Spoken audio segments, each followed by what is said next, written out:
मुंबईतील मध्य रेल्वेच्या ताफ्यात सोमवारी स्वयंचलित दरवाज्यांची नॉन एसी लोकल दाखल झाली असून अपघात रोखण्यासाठी हा महत्त्वाचा टप्पा मानला जात आहे. आयसीएफ चेन्नई येथे तयार करण्यात आलेली ही लोकल कुर्ला कारशेडमध्ये आणण्यात आली आहे. मात्र या नव्या लोकलमध्ये अंतर्गत सूचनांसाठी मराठी भाषेचा अभाव दिसून आल्यानं नव्या वादाला तोंड फुटले.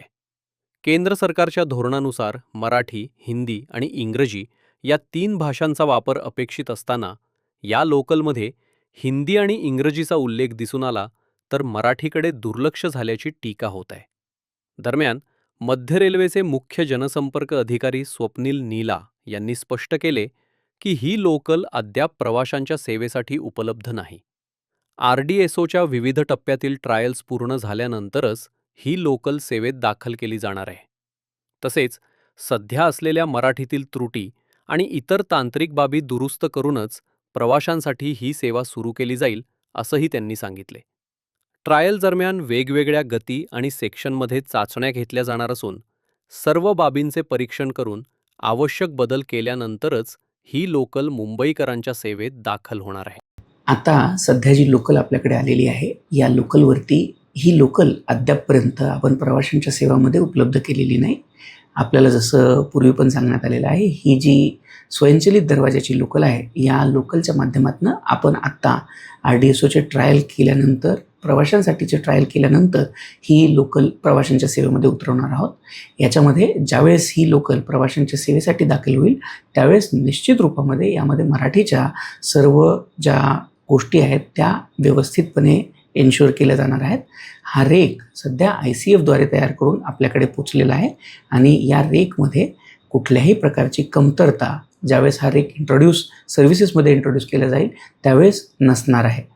सर, साधारण पाहायला गेलं तर सर्व डब्यांवरती हिंदी असेल किंवा इंग्लिशमध्ये लिहिण्यात आलं होतं, मात्र त्याच्यामध्ये कुठेही मराठीचा उल्लेख केलेला नाही आहे. त्याच्यामुळे प्रवासी संघटना असेल त्या देखील कुठे आक्रमक झालेलं पाहायला मिळतं. 2 महत्त्वाच्या गोष्टी याच्यामध्ये आहेत की डब्यावरती बाहेर सर्व जागी मराठीत सुद्धा लिहिण्यात आलेलं आहे. इवन जो लगेज कंपार्टमेंट आहे त्याच्यावरती देखील मराठीत लिहिण्यात आलेलं आहे. परंतु मराठी आपल्याला जसं अचूक मराठी अशी लिहिण्याची अपेक्षा आहे, ती मराठी अचूक लिहिण्यात आलेली नाही. त्यामध्ये काही चुका आहेत. निश्चित रूपामध्ये हा रेक ज्यावेळेस प्रवाशांच्या सेवेला दाखल होईल त्यामध्ये याच्यापैकी कुठलीही चूक याच्यामध्ये असणार नाही.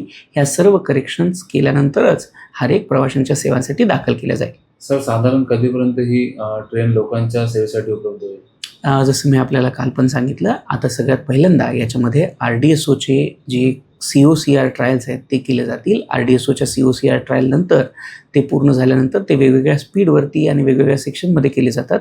ते पूर्ण झाल्यानंतर प्रवाशांच्यासाठी सोयीस्कर या डब्यांमधले ऑक्सिजनची मॉनिटरिंग असू द्यात किंवा प्रवाशांना दुसऱ्या काही अडचणी याच्यात येतात का याची मॉनिटरिंग केल्यानंतर, याची सर्वे केल्यानंतर याच्यामध्ये जर काही बदल आवश्यक असले तर ते बदल पूर्ण करण्यात येतील आणि ते बदल झाल्यानंतर ही लोकल ट्रेन ही प्रवाशांच्या सेवेसाठी दाखल होईल.